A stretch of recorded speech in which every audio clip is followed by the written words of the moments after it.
What up, everybody? This is the Maintenance Sucks podcast. As we all know, property maintenance sucks, but that is not a toppy story. And boy, do we have a story for you today. We have a special episode, live 2024 from the Gold Coast for ARIC. And let me tell you, my guest today. So let's talk about this resume. Former largest consultant in the New Zealand property management industry, current general manager of property brokers, and now the MC and spearheaded of the largest property management conference in all of New Zealand. Some even call him the Godfather of our industry. My good friend and drinking buddy, Mr. David Faulkner. How are we, sir? I'm fantastic, Sale. What a backdrop this is. This is not the Manchester Ship Canal. I can tell you that much. It's wonderful.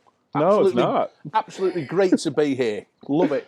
And you got a pink shirt on. You're just looking Well, magical. you're telling me I've been invited to this pink party, and you're in your tappy gear. I feel a bit.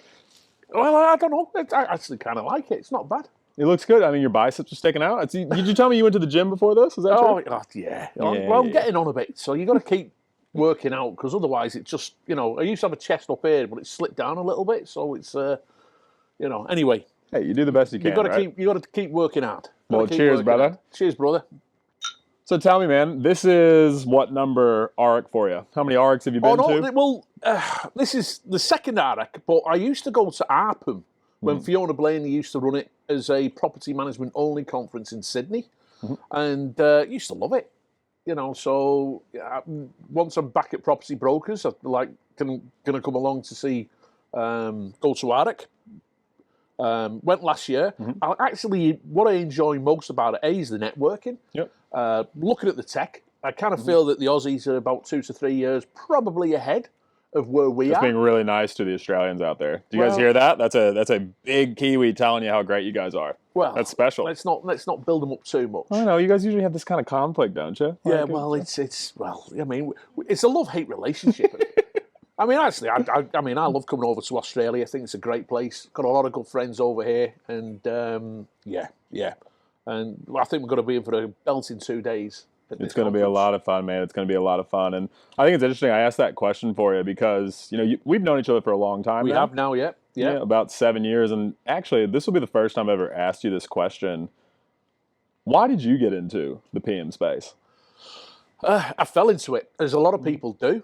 I mean, I came over because people can probably figure out I'm not from New Zealand. I'm from the northwest of England. Come on, what do you mean? Well, I came over to New Zealand in the mid-90s to play rugby. I got the opportunity to play rugby and then moved here permanently 2001. Married my wife, Tina. She's from Manchester. We've got 3 kids. And I had a background in hospitality. And I got dragged along to Is that background drinking in hospitality, or is that... lots of beers. Well, the rugby, there's a lot of beers, and there's always been. The English, we do like our beer. Anyway, I got dragged along to a Bradley Sugars property seminar. I didn't really. I just went because a friend wanted to go, so I went along, and it just lit a bit of a fire in property. And anyway, I got out of hospitality. I had 2 young kids at the time. My second child had just been born. And I'm just like, this is not the lifestyle I want to lead. But you're working till 2 o'clock in the morning, and then you're up at 6 o'clock in the morning with the crying baby. And I just, and it wasn't really a passion. And I had a property which was managed, ironically, by property brokers. And I went in to meet them to say, look, we're probably going to sell and we're thinking of moving back to the UK. And anyway, I walked out with a job as a property manager. There it is. And that's how I got into it. And I went home and said to my wife, I think I've been offered a job. And listen, I found my calling. I just fell in love with it. I had a fantastic teacher. It's a shame she's no longer with us. And a lady called Leslie Burrows. And she knew the Residential Tenancies Act really well. And she was hard. She was a Maori lady, but kind but fair. And she had this philosophy at the time. It's probably unethical now, but she said all tenants are down here and they have to prove their worth. And like my first day on the job, she just gave me this big erase list and said, just start making calls. And I've always been a people person, so I try and look at the positive side of people. I mean, everyone's got a story, and I think that's something we've got to drill into people. Too often we look at the world through our own eyes, and we've got to try and put ourselves in other people's shoes. And you don't know what strife or what stresses they've got going on in their lives. And I started drinking with the real estate agents, because the real estate agents and the property managers hated each other. And then all of a sudden, they're just giving me appraisals. So you bridge that gap, just you. Just go and have a couple of drinks with them. I think it's a really important thing, because I think a lot of, and I would say in our industry still, between New Zealand and Australia, that people really struggle with that. I think, as we know, that's a very common thing, the sales versus the PM piece. Yeah. But it sounds like, looking at your organization, working with you guys, you've really bridged that gap. Like, how do you think people are able to achieve that? I mean, because it's a different skill set. Mm-hmm. It's the real estate, it's big egos, it's me. And that's not saying there's anything wrong with that. It's just, it's how they're wired. Where your best property managers, or most property managers, are more of a process, policy, accounting. Mm-hmm. I mean, I suppose I was probably more sales orientated in my mind, and I think you just got to mix. Go and sitting in the morning meetings, shout a morning tea for the sales team. Mm-hmm. One of the best books I ever read was Steve Covey's 7 Habits of Highly Effective People, and he talks about the emotional bank accounts, and which is small deposits of goodwill. Doesn't have to be expensive. It's like going in with some bloody donuts in the morning, or shouting someone a coffee. Just do something nice to someone, and you've made a little investment into that bank. And so when something goes wrong and you have a withdrawal to make, you've got enough goodwill in there that they forgive you. And it's very much the same with landlords. And too often, I think we're scared to make those calls, we're scared to build those relationships. And we've got to encourage people to just, get on the phone, talk, put yourself out your comfort zone. I remember the first time, and I don't know if you remember this, we were sitting in Goodwin's office. I was doing a meeting with the Goodwin's team. You were coming in. This is when you were consulting days. Yeah. And you and I were chatting. We were walking out of the office, and you want to know, I was like, David, like, how do you, we had probably 3 clients at the time. I'm like, David, how do I connect with these people? And you go, Taylor, it's really simple. People work with people that they like. Yeah. And then you got in your car and you drove away. Yeah. But it stuck with me. It really did. I mean, this again. I mean, I like my books. I like reading. Mm-hmm. I think it's a skill which is, in today's world of, you're making TikTok videos and looking at bloody things for 60 seconds, and your concentration span is gone. So you're telling me you don't have a TikTok account? No. You know? And I never will. No. It's read. And one of the books, another great book, is How to Win Friends and Influence People. That's a good one. I've read that. And that's where that quote is from. Yep. And that book it must be about 100 years old now. Mm-hmm. And in today's society, where we struggle to build those relationships because we're so looking at the screens and we're not having conversations and, doing this. It's so important. Because these are the memories. No one's going to be lying on the deathbed going, I wish I made more TikTok videos. So I'm guessing you're a big fan of the United States telling TikTok that they're no longer allowed. Wish you could bring it over here, do you? I mean, we're about to sue them over there. Joe Biden said you're out, you're done. We're not doing it. Well, I mean, you've got your own issues over there in the States, haven't you? I mean, what are you trying to say, David? Oh. You got a problem with Americans? Is that the issue over here? Listen, America is a great country, and it will sort its stuff out. I mean, it's interesting to see what's going to go on over there. But anyway, there you go. There's a reason why that I am an American, and I am actually currently living in the Australia-New Zealand side. So, you know. Yeah. And UK's had its issues. I mean, and I have to say, I mean, New Zealand, New Zealand has its issues at the moment, and it relates to property, very much relates to property. So let's talk about that for a second, because I do want to talk about that, because I think it's amazing. And again, I've known you for a really long time, and I've always loved what you've done for this industry. And you kind of skidded over your background with the consultancy piece, but when Tal and I first started the business, we were working with you. I mean, you were a huge part of change and certification and driving that. Can you just talk a little about that for us? Well, I think it's important. I want to share that with people. Well, okay. So I've actually never applied for a job in property management. Never. Not one. And these things just land in front of you because I think people see that you're passionate you're committed. Passion's the key word. Yep. You know, if you're passionate about something, it's not a job. It's a lifestyle. And you work hard at it, and you put the hours in. And so, you know, I started as a property manager. As I was saying before, Leslie Burrows, she passed away. People turned to me and said, look, someone's got to lead us. And it kind of just landed on me. And then a few months after that, the head of property management, he also oversaw commercial. A guy called Peter Gamboni got killed in a car crash. And then they go, someone's got to look after the property management for property brokers. At the time, we had about, 1,000 properties or so, maybe a bit more. And I wrote a business plan for Tim Morton, who's a principal. And I know what happened. He just read it and he couldn't be bothered reading it. It says, you're in charge. And just like that. Just like that. Literally just like that. Slap on the ass. Go ahead, brother. And then, Get moving. Everyone was running their own trust account in every different branch. Went to centralise everything so we could try and uniform the process. You know, some of our branches had 25% rent arrears. Developed an arrears table. No one wanted to be at the bottom. You know, that was the key to it. And the arrears just plummeted. And then I got a call from a lady called Pat Bowden, who was the chair of the Real Estate Institute New Zealand sector group. And they said, look, we've heard good things about you. We want you to come on the committee. So I just did. I did that for 3 years. My first committee meeting, I thought, this is just a talk fest. And I just wrote a big email to them all. And I just went, this is what you need to do. How old were you at the time when you did this? Oh, sorry? How old were you at the time when you did this? I got into the industry in my early 30s. Yeah. So I'm 52 now. I've been in the industry 20 years. I would have been about... Did you say 32? You're 32. You're 32, right? I'm 52. I'm 52. Yeah. And anyway, God, yeah. So I sent this email. I would have been about 35, 36 at the time. Yep. And it resonated with some of the committee members. They're like, you know, about time we've had someone who's actually said something of meaningfulness. Yep. Because I think a lot of people went on that committee more so for, oh, look at me. It was like a status symbol. Where really I'm just like, I'm too busy to piss around with this. We actually going to do some good. Or we just step aside.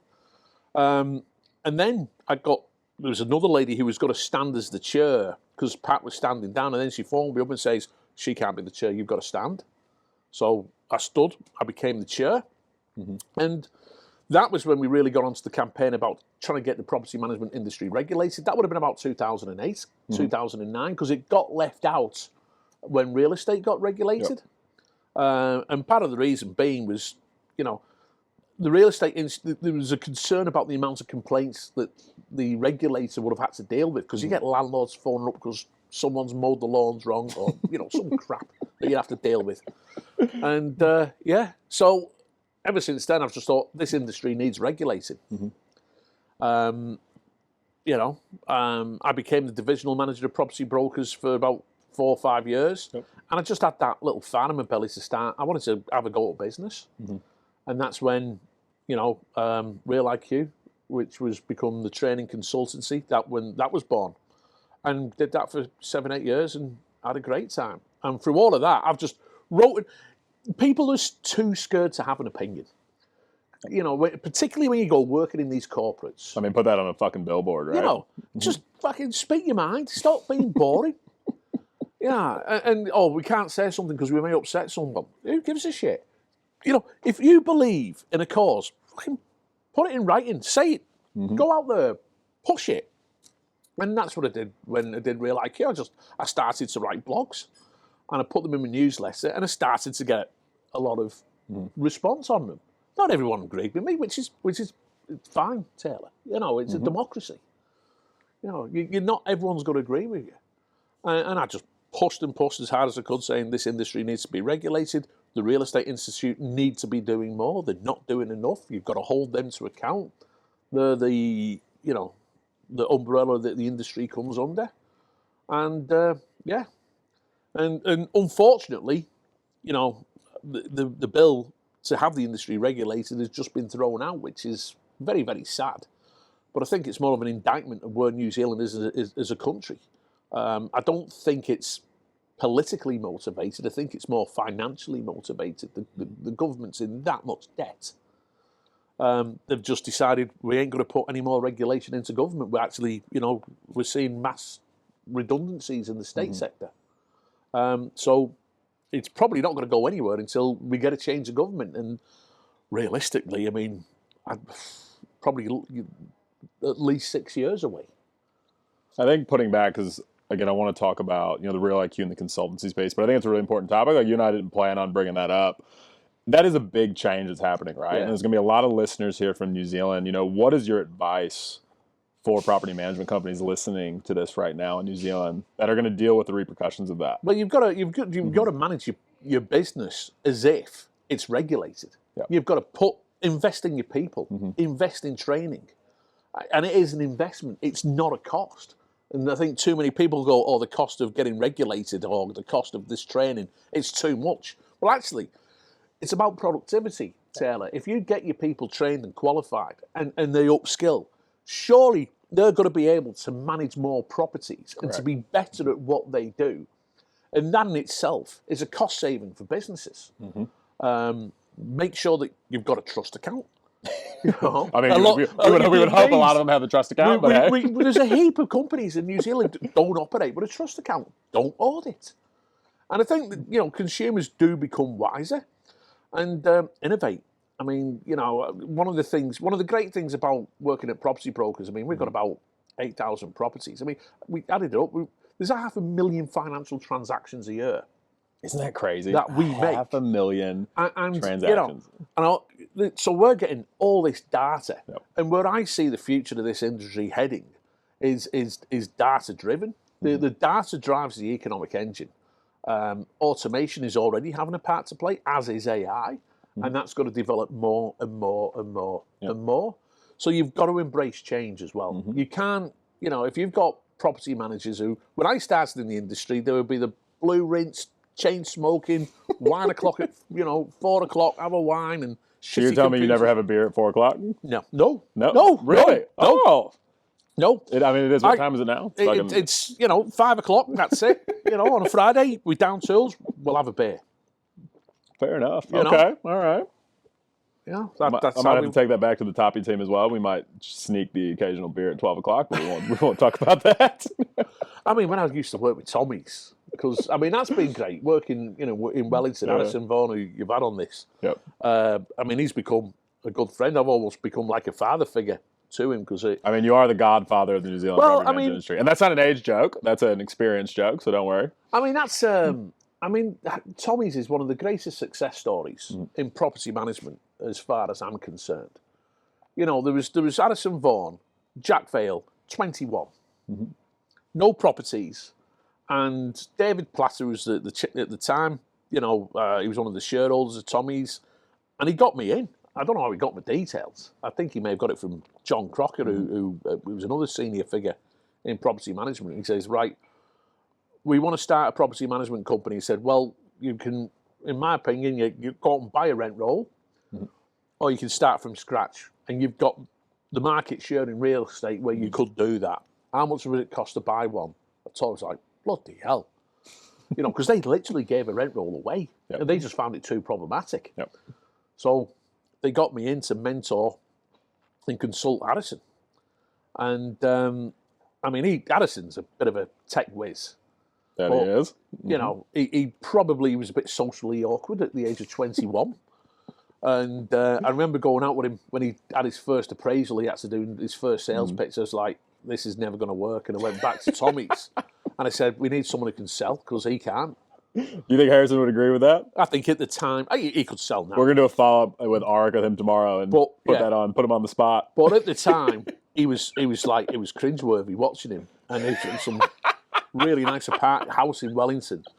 And anyway, that's when we got Jack Vale, who used to sell, I think he used to sell insurance or power or something in South Auckland. And we interviewed him, cocky as, chewing gum, sunglasses on his, and I said, did anyone, door knocking, did anyone chase you? Or say, oh yeah, I got told to fuck off all the time. I was like, really? He said, yeah, fucking loved it. It's great. And I thought, this is your man. And we know, obviously Jack and then Harrison are very beloved in the Toppy community. And I think, and we talked about it on the podcast with Harrison, but for fun fact, anybody listening that listened to that episode, and you obviously know this, Harrison was the first person to ever use Toppy. I know. Tal and I walked into Tommy's. He came up, had a little bit of a chat. I think he was managing about 5 properties at a time, and he took a chance on us and helped us really fire start that journey. And what I also wanted to talk about, because I think it's important, what I want people to, the more and more we do these podcasts, it's about, obviously about, we're going to talk about maintenance in some of these episodes. Yeah. We're going to talk about stories. I want to talk about your story, which we've been doing, but you're a really good person to talk about kind of where we came from and where Tal and I came from. And I'd love you just to tell the people listening, what was the initial impression of the Toppy Boys? Well, the first impression was Tal. And it was at Rogue and Vagabond's pub. And I forget who told me, you've got to meet this guy. They've got something. And at the time, they had that product, was it Maintenance Manager or something like that, which was new. And I actually, when I saw that, I thought, God, we need something like this for the industry. Yep. And then when I met Tal at Rogue and Vagabonds, and I see this diminutive little fella coming along, and you just got him a diminutive little fella. Come on, David. Well, he's the Hobbit of property management, isn't he? He's also probably the smartest person in property management as well. He is. Sal's in the background looking right now. He's about to throw the bottle at David's head, but that's all good. So anyway, we got talking away. And I mean, listen, he couldn't handle his piss at the time. I think 2 beers, he was wobbled off, and but he was talking to me about what his business was going to be and his frustrations. I think it was called Flatfish or something like that. That was it. That was the name. Yep. It was with the hook and everything in the house. And issues with maintenance and dealing with landlords and property managers with maintenance. And I said to him, mate, focus on the property management industry because that's going to grow.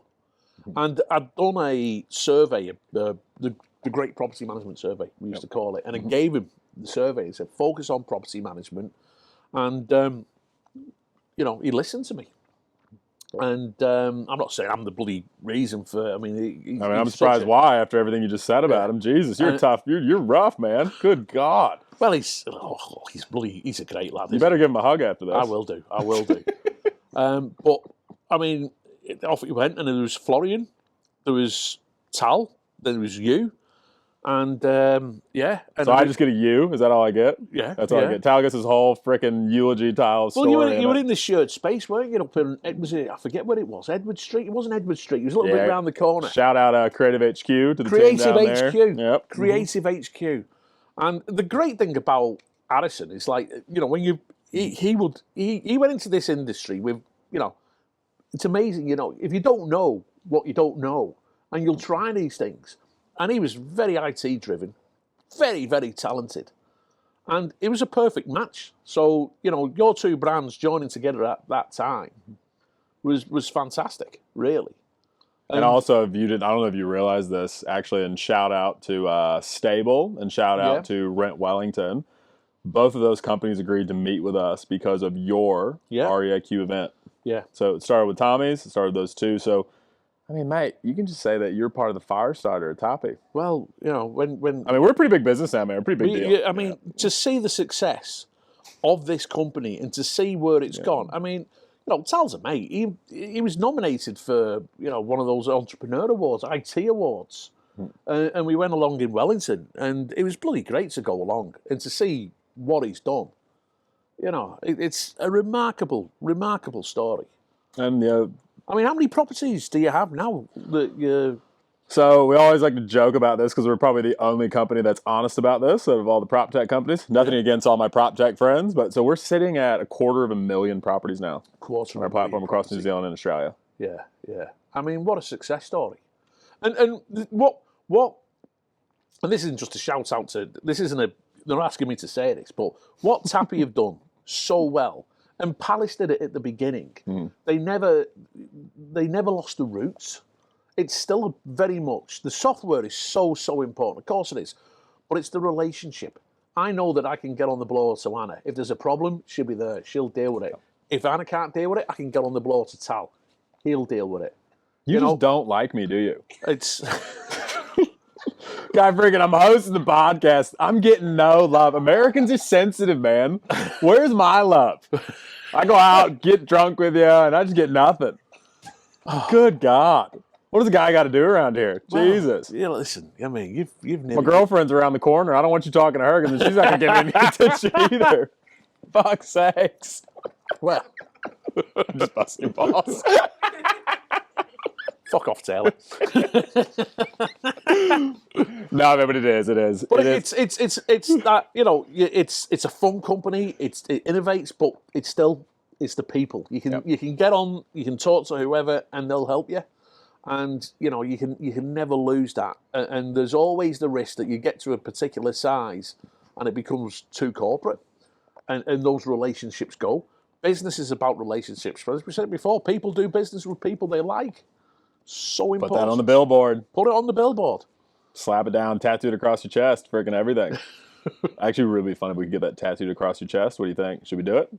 Well, it'd be interesting to see what my wife would say if I take my shirt off. People do business with people they like. It's kind of a bit of a chat-up line, isn't it, really? Do you want to do the business? See, this is what we do on the Maintenance Sucks podcast, but I do have my producer, co-founder, business partner, life partner, and CEO of the business looking at me at the moment. One of the things that we do want to bring it back to, it is about maintenance. Yeah. So this is the Maintenance Sucks podcast, and I usually prepare people for this, so I'm going to put you on the spot for a second. Yep. So obviously with your distinguished experience, your ages and years and years. This is why I don't like you. You just make it out that I'm an old bastard. Like I said, you're the Godfather of Property Management. You know, Come on. You can take that good, you can make it bad. But I want to know. We always like to hear this, and we've had some really good ones. Do you have any just really good maintenance stories? Oh, Jesus Christ! I mean, I wish I've been prepared. Please don't talk about death. Keep it No. Keep it nice. Keep it easy. Keep it simple. No. I mean, I have got a story. As I thought you would. It's not. I mean, it's not maintenance, but it's funny, and it's. That's okay. We'll take that. And I hope the Privacy Commission don't watch this. But we had a property manager years ago. I must add, new, and she thought, you know, she's first entry inspection she's doing. And she's got this tenant moving up from Wellington. Uh-huh. And the tenant from Wellington says, oh, yeah, I'm going to have a modem delivered for me. So if you see it, just put it up on the kitchen table for me. And so she does the entry inspection and she sees there's the box. So she goes one further and opens the box. But it's not a modem. It's not a modem. How can we put it? It's like a PS5 for adults or something like that. PS5 for adults. It's adult entertainment. And how do you know what a PS5 for adults looks like, David? Yeah. Anyway.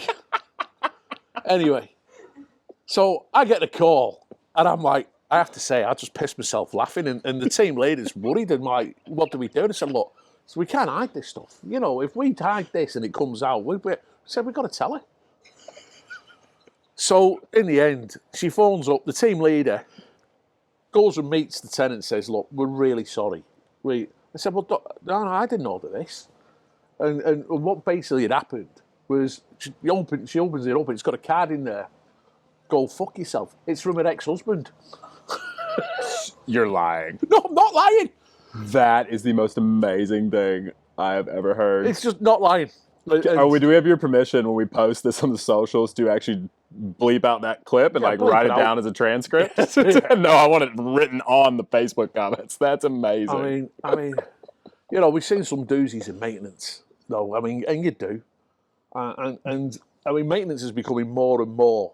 I mean, on a serious note, I mean, what we're doing, we are providing accommodation in some cases, and where we operate in property brokers, we're working in some of our quite impoverished communities. And we've seen rents go up astronomical amounts in recent times. And you're seeing landlords also feeling the pinch with interest rates. We've had some rather shoddy tax policies, which have gladly been overturned. But everyone's been feeling the squeeze. And maintenance is just becoming so much more important.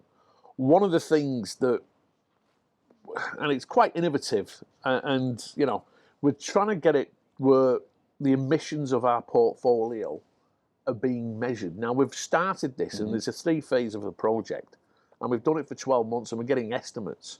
What we want to be able to do is go to our vendors and go to our landlords and say, look, you can apply, because you can get all these green loans now at 0% or 1%, and coax them onto investing this money into the properties to reduce the emissions, which will make the properties healthier.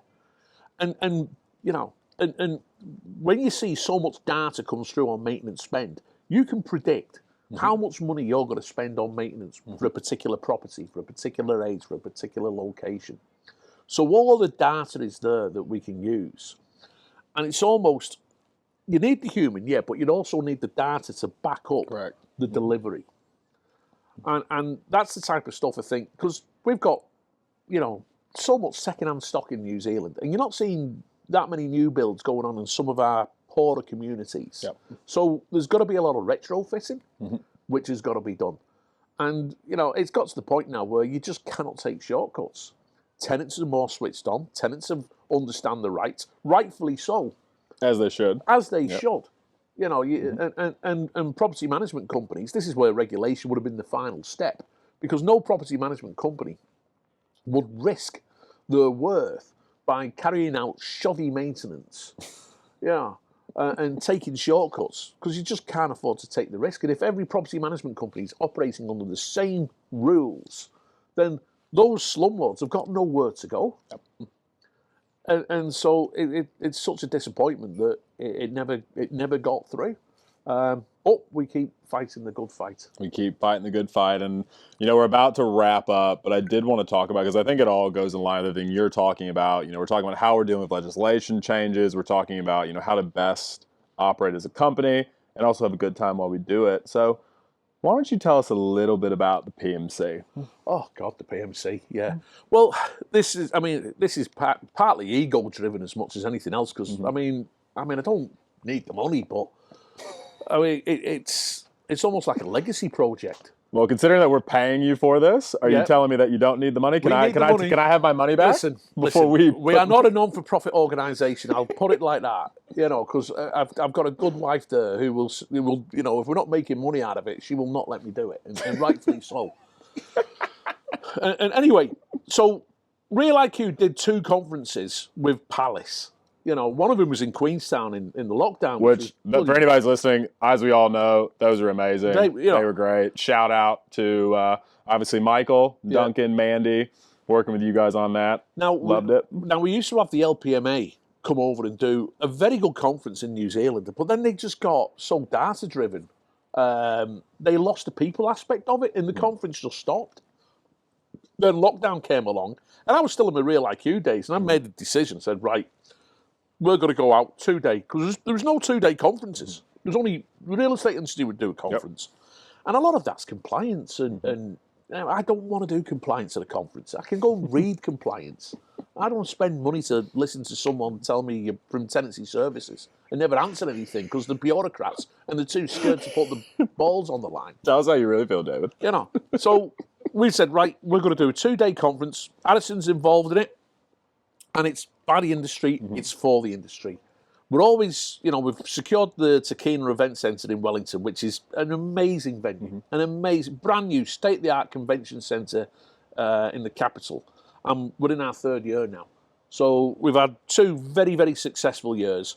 Last year, I felt was a bit of a groundbreak. The people who came just raved about it, and they said, we're going to bring our entire team. And we've had people now booking tickets who haven't been yet. We've got a great lineup. I'm always on the eye out for new talent. You're going to be on the... Did you just say that I'm new talent? You are new talent. Oh, you said a nice word about me. Yeah, so you're going to be... Anna, did you hear that? Yeah, I got called talent. Isn't that great? And so it's the only 2-day conference in New Zealand for property management. We have awards. It's on the 10th. It's on the 11th of October. And, by all means, if any of our Aussie cousins from across the ditch want to come over, Wellington's a great city. It's like a mini Melbourne. And it's a fantastic venue. You'll have a great time. We've got a few Aussies coming over. I was going to ask you, speaking. and I'm putting you on the spot. Who's speaking from Australia for our Australian listeners? So Michael Furlong, we had him last year. Yep. We had great feedback on him, and basically we decided we're going to get him for a second term. Yep. Nick Friend, who started the New Zealand Yep, I know Real Nick Estate very News. well. Nick's very good. And you know, he's got an amazing story to tell there on marketing and you know, just innovation. And Brodie McPhee from Bell Property, BDM. So she's from Melbourne, so she's got to come across and give a bit of a yarn. We'll get her on our... And we also have a podcast as well, the Alternative Property Management Show. Which I'm going to be a guest You're going to on. be a guest. You promise? You're going to be a guest. You're not going to let me down? Tal's been a guest, I promise. Yeah, but that's him, though. You're going to make sure I'm on, right? You'll be on. So we're getting all our guests. We'll get them onto the show. We do it every week. Myself, Will Alexander from Bailey's. Shout out Will. Love Will. Great guy. Yeah, we give Will a bit of shit, really, because Bailey started sponsoring the Warriors. And then as soon as Bailey starts sponsoring the Warriors in the NRL, and you probably have got no idea what I'm talking about. And, what does that stand for? What does NRL stand for? Fuck, piss off, Taylor. You live in Australia, you've got to learn. New South Wales or Queensland? State of origin, who are you going for? Well, there's Queensland, and then there's New South what Wales. are Queensland called? Who plays in blue? They are the Lions. What the fuck? As you guys can tell, I have lost my guest. He is never... I think he might just drop Toppy altogether at this point. Tappy's value has just plummeted in Australia. No. You can't. I'm an American. You can't put that on me. Okay. Do we need to bring Anna over here? We might have to bring Anna over here. No, man, but it's very so good. anyway, the PMC.nz is our website. Go along, have a look at the agenda. I mean, we look at innovation, we look at prop tech, we look at the economy. We do not look at compliance. You know, we want to build people up and look at one eye on the future. Well, I'm very excited for it. We will have our team there. And what day is it again? It's on the Thursday the 10th and Friday the 11th of October. So you can get your direct flights from across the ditch. I don't know if they fly from Brisbane directly into Wellington, but yeah, they do. I have taken a direct flight, so yes. Yeah, Sydney and Melbourne. So get across and Perth as well. So don't be mean to the WA people. We have lots of WA clients that I thought was going to like you, that you're going to meet this weekend, and you might have just lost all of them. No, but they don't fly directly into bloody Wellington from Perth. They have to go to Auckland and then down. I guess you're right. You're right. Yeah. Well, to all of our WA friends as well, please look at the PMC, guys. It's going to be an amazing event. Toppy will be there. I will be speaking as well on the panel. But, hey, man, I wanted to say thanks for hanging out. Mate. Thanks for coming in. I love you, brother. That's a great handshake. God, you're a strong man. But no, all in all, David, thank you for coming on. And everybody, this is a rare treat. David Faulkner, like I said, he is the godfather of the New Zealand property management industry.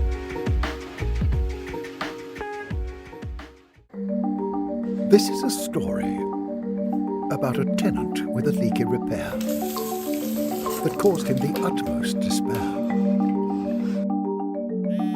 A property manager trying to relax on a Sunday afternoon when the phone began to ring to cause her the deepest gloom. A landlord and his friend having a drink to celebrate their success, only to receive a call about an absolute mess. G'day, Cobb. Crikey, how much? Have you tried troubleshooting? I'll need at least 10 quotes for that. Go ahead with it then. A tradie just trying to get enough work to have some fun. Leaky tap. I'm not qualified for that. Except. But when he's out there, he misses the parts to get the job done. Wish they told me about this before they sent me out here. This is not a Tappy story, because with Tappy, this story would never be told. The quote.